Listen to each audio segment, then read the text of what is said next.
because they didn't want to be friends with her anymore, which is sick.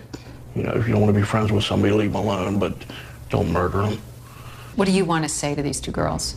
Rotten hell. How's that? Because that's exactly what I want them to do. I want them to go through the pain and agony my daughters went through. On July 6th, 2012, 16-year-old Skylar Neese disappeared after sneaking out of her home in Star City, West Virginia, to go for a ride with her two best friends. What seemed like a typical night for the trio of teenage girls took a horrifying turn that would shake their small town to its core.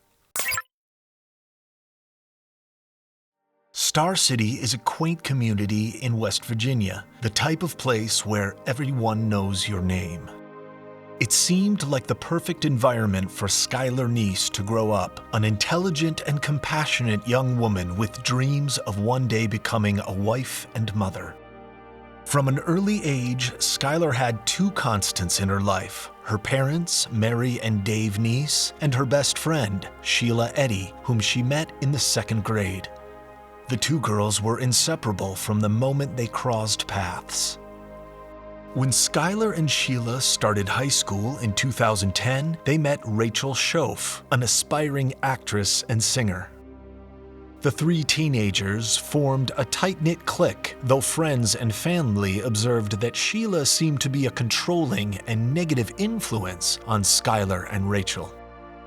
Despite their differing personalities and backgrounds, the bond between Skylar, Sheila, and Rachel remained unbreakable through their high school years. However, beneath the surface, a sinister shift was occurring that would culminate in unimaginable tragedy. The events leading up to Skylar's disappearance traced back to the previous summer in 2011. During a sleepover, Skylar witnessed a drunken sexual encounter between Sheila and Rachel, an event that created a subtle rift in their once ironclad friendship. I can't sing when I'm high. You heard me. Oh my God, you know what? I need to tell you a secret. I just forgot. You have a secret from me? Well, I mean, I haven't told anyone. Not even Skylar? No. Okay. I didn't even tell Skylar that I get high. That's one of my secrets too. Like, I didn't tell her that. But anyways, well, I told my mom. That what? I rear-ended someone. From that point on, Skylar often felt like the odd one out as Sheila and Rachel grew closer, frequently dressing alike and engaging in behavior that made the naive Skylar uncomfortable. She began confiding in social media about knowing the deep secrets of her so-called best friends. This was her last tweet.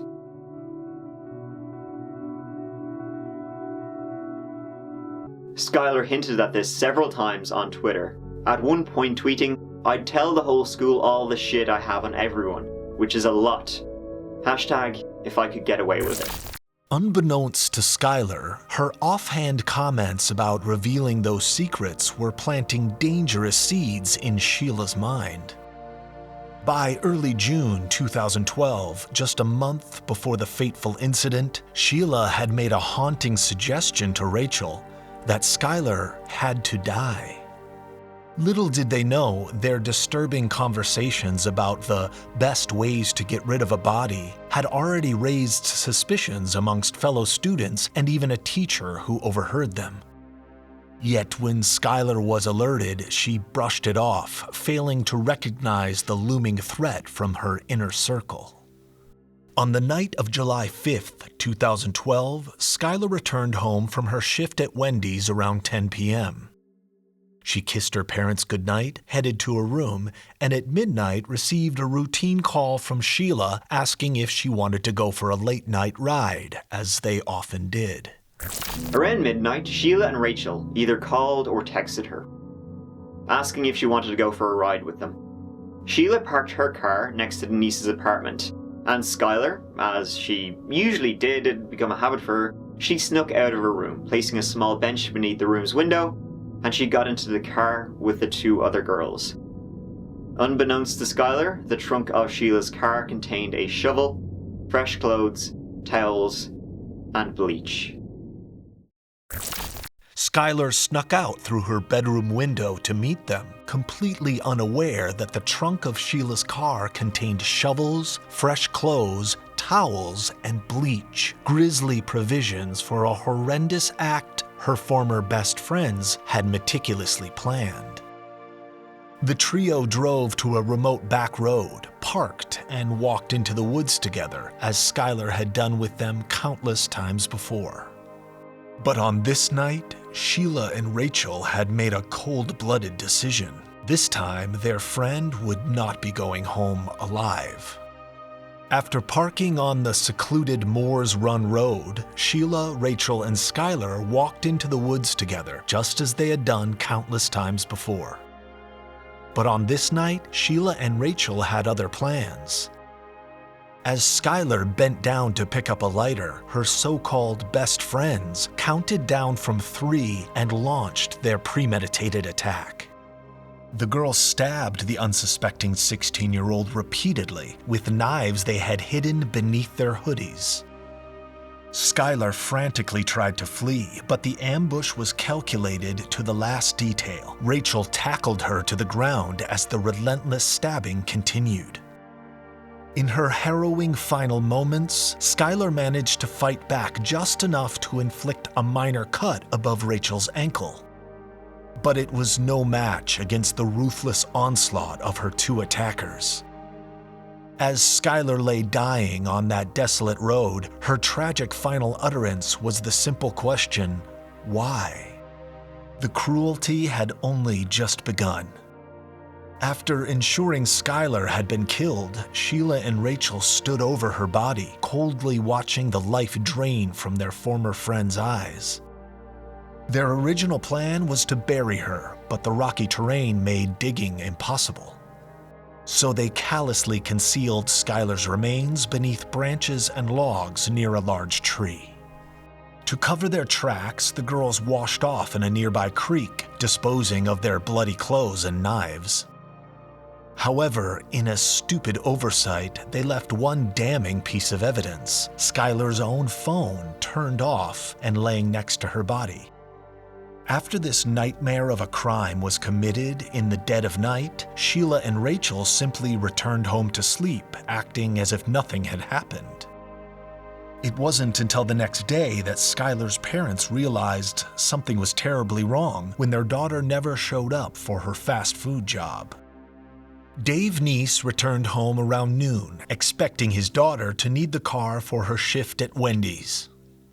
But the house was empty, with Skylar's bedroom window open, her belongings undisturbed, and a small bench placed underneath, signs she had snuck out sometime after kissing her parents goodnight. Frantic calls began pouring in, first from Skylar's workplace wondering about her no-show, then from friends and family as word spread of her mysterious disappearance.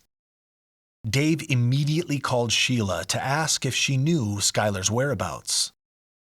Without missing a beat, the composed Sheila lied, claiming she had only briefly spoken to Skylar over the phone after midnight, but hadn't actually seen her that night.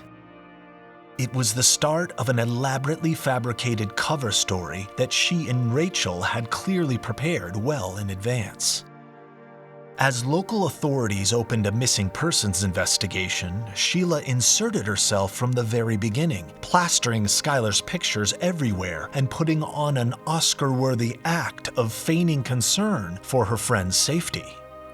Rachel, meanwhile, distracted herself and appeared disinterested.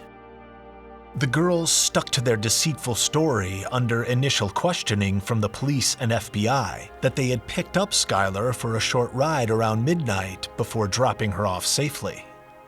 Their detailed lies were so rehearsed and consistent that investigators had little choice but to consider other possibilities, such as Skylar possibly running away voluntarily. Weeks turned into agonizing months for the Neese family as the search for their daughter grew cold. Skylar's mother, Mary, realized that Sheila was hiding crucial information based on her bizarre behavior and publicly called out the former best friends on social media as potentially being responsible for Skylar's disappearance, or worse. The message struck a nerve with the unraveling Rachel, who spiraled into a mental health crisis, attempting suicide and being admitted to a psychiatric facility. It was there, under intense questioning from investigators, that the horrific truth about Skylar's fate finally began to emerge. "We stabbed her." Those 3 chilling words from Rachel unraveled the fatally flawed lie she and Sheila had been clinging to for over 6 months since that brutal July night. Finally, the shocking details of the planned and calculated murder of Skylar Neese came pouring out. With Rachel's startling admission of "we stabbed her," the truth about what happened to Skylar Neese finally began unraveling after 6 agonizing months of uncertainty for her loved ones. Rachel revealed to investigators the sordid details, how she and Sheila had lured Skylar out for a late-night ride as they had done many times before.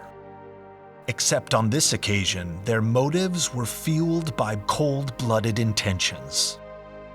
The 3 girls had driven to the isolated back road of Moore's Run, parked, and walked into the woods together.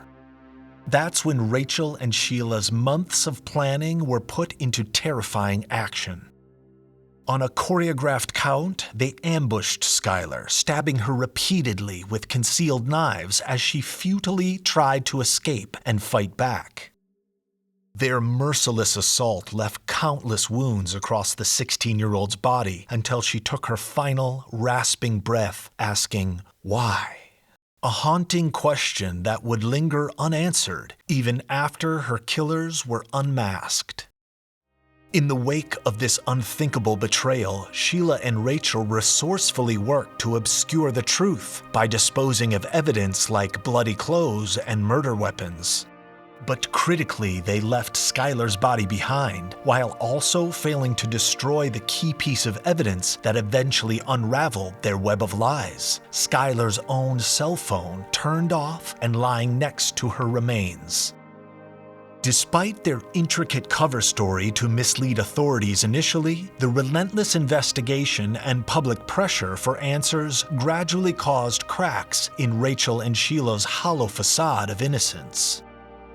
Over the following months, Rachel deteriorated into a mental breakdown, resulting in a psychiatric hold that finally prompted the shocking admission. Following Rachel's confession, investigators raced to the coordinates provided, where the combined efforts of search teams and cadaver dogs ultimately uncovered the tragic scene: Skylar's skeletal remains buried beneath branches, just feet from where she was so brutally slain by her former best friends. Lab analysis confirmed the remains were indeed Skylar Neese, having suffered approximately 50 stab wounds in total. This critical evidence, combined with irrefutable cell phone data records tracking the girls' movements that night, gave prosecutors everything they needed to bring formal charges against Sheila Eddy and Rachel Schoaf. Sheila continued doubling down on denial, pleading not guilty, and had to be arrested at a local restaurant after the charges were announced publicly. Rachel, on the other hand, struck a deal to plead guilty and testify against Sheila in exchange for a 20-year sentence.